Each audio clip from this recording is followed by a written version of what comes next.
I really like garlic because it gives so much flavor, but also because I think it's the kickoff to the growing season.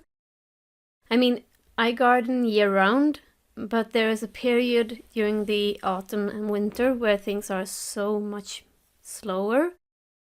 And I feel like putting the garlic in the ground in December sort of kickstarts the entire growing season. Some of what you grow won't be suitable for storage.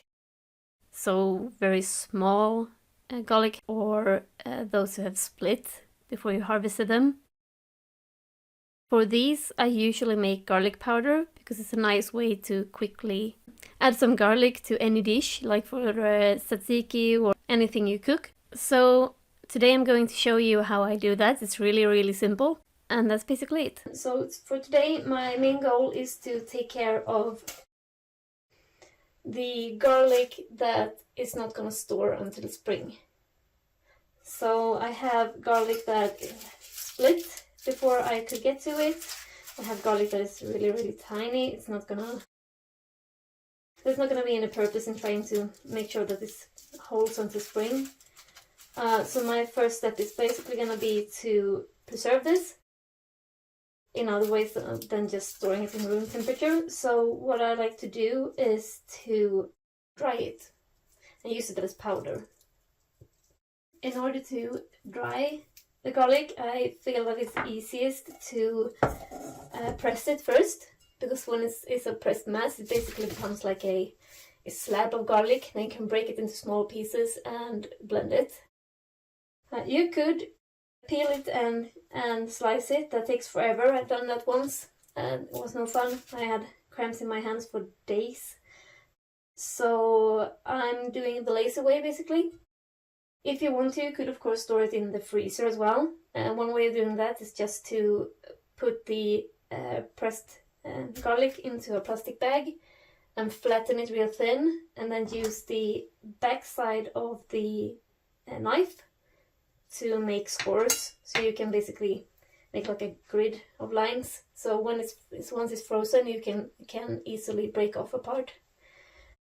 I prefer storing anything that's possible to store outside of the freezer and fridge, because you never know if you're gonna have a power outage and you're gonna have to take care of it then, or if you're gonna lose it. If I can store it in a way where I don't need electricity, I prefer that. This is not gonna fill the entire dehydrator, so I have a couple of tomatoes that somehow survived the frost. We had our first frost 2 weeks ago and we had a second last night. I saved these couples. And then we have a giant squash. We'll see how much we fit. I do have an additional 5 of these. I don't think we're gonna need them. So let's get started.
Okay, so this is the amount we got. And we're gonna spread it out. I think we might, no, we're not probably gonna be good.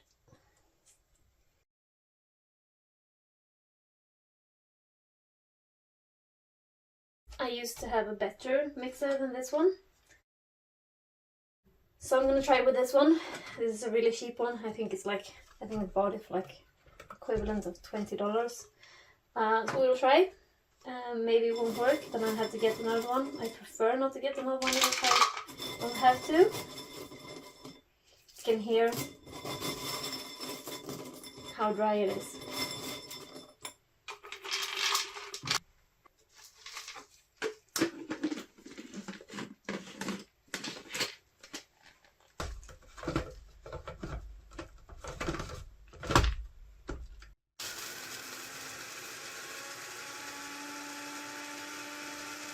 Okay, that did the trick surprisingly well. Surprisingly well. Let's see if we can go for a little bit more.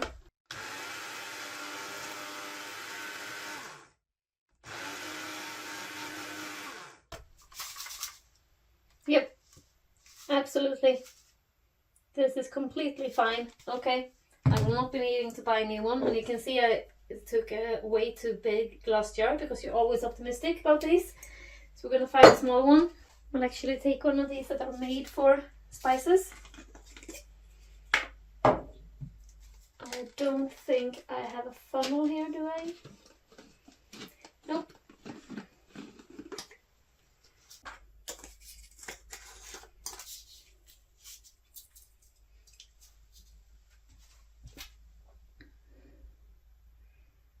And there you have a really nice powder.